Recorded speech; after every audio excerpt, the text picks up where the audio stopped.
Fish out of water, November 10, 2009.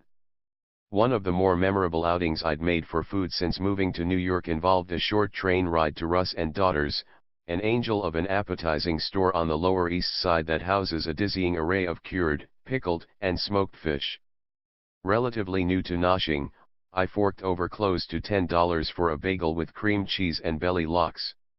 Although Russ and Daughters' bagel was regrettably tough and flavorless, Calvin Trillin was in this case literally ahead of his time in walking elsewhere for his infamously cobbled lox bagels. The rest of the package was one of the richest meals of my life. The cream cheese was luscious on a molecular level, and the lox was a little miracle of texture and taste, plenty salty but nicely balanced by the other flavors of the brine, and falling into a perfect place between firm and creamy in composition. A few months after that trip, I heard that the bulk of Russ and Daughters' fish was sourced from the Acme Smoked Fish Corporation, located about a mile away from my apartment. With this discovery also came news that the Acme factory would open its doors to the public every Friday morning to sell the very same fish it ships throughout the country, directly to consumers at rates much lower than $10 per breakfast. After nursing on and off fantasies of clearing aside a whole refrigerator rack for smoked fish for half a year, I finally made my way upstream, to the factory block of Greenpoint and Williamsburg to check out Fish Friday.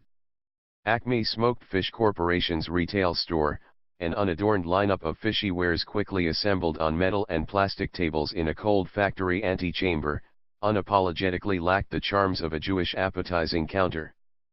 Factory workers wrapped in long coats and hairnets shuffled between adjoining rooms, many returning from a smoke break on Gem Street.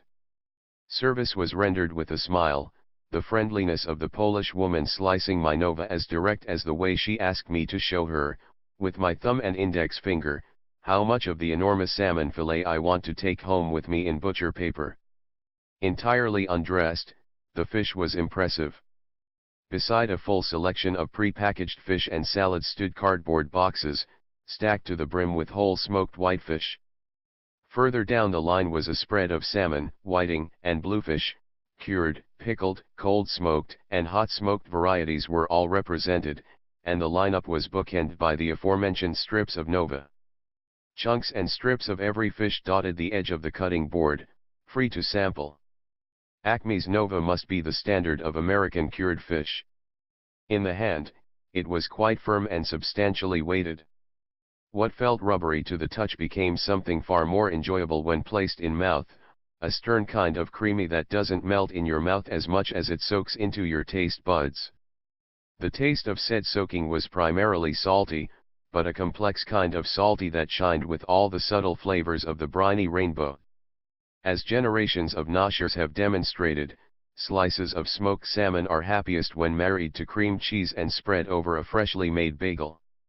My own construction was notably lighter than the meal I had at Russ and Daughters, but therein lied the advantage of being your own appetizer. Acme's gravlax, light, cured salmon sprinkled with dill and other herbs and dispensed in very thin slices, served as a nice one-up in flavor to the standard nova, its savory notes more pronounced than those of regular smoked salmon. Salty, greasy, smoky, and enveloped in the black and brown rub normally reserved for a stubborn brisket, Acme's pastrami smoked salmon could give the best beef pastrami a run for its money. Its vehicle, however, wouldn't involve rye and mustard.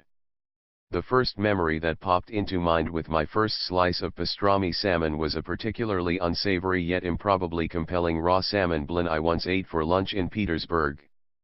That meal, like my belly lox bagel at Russ and Daughters, was a mismatch of components, and it, too, hinted at something great that I was now ready to try. I raided the fridge and began mixing a bowl of batter for blini. The standards of a Russian blin depends on what you plan on putting inside it, but when it comes to homemade blini, I think thin, small, and simple. Easy on the flour, liberal with butter and conservative with how much batter hit the pan, I fried and flipped until I had a suitable stack of crisp-edged rounds. Dill-inflected gravlax would have made a better pairing for this kind of delivery, but it was long gone.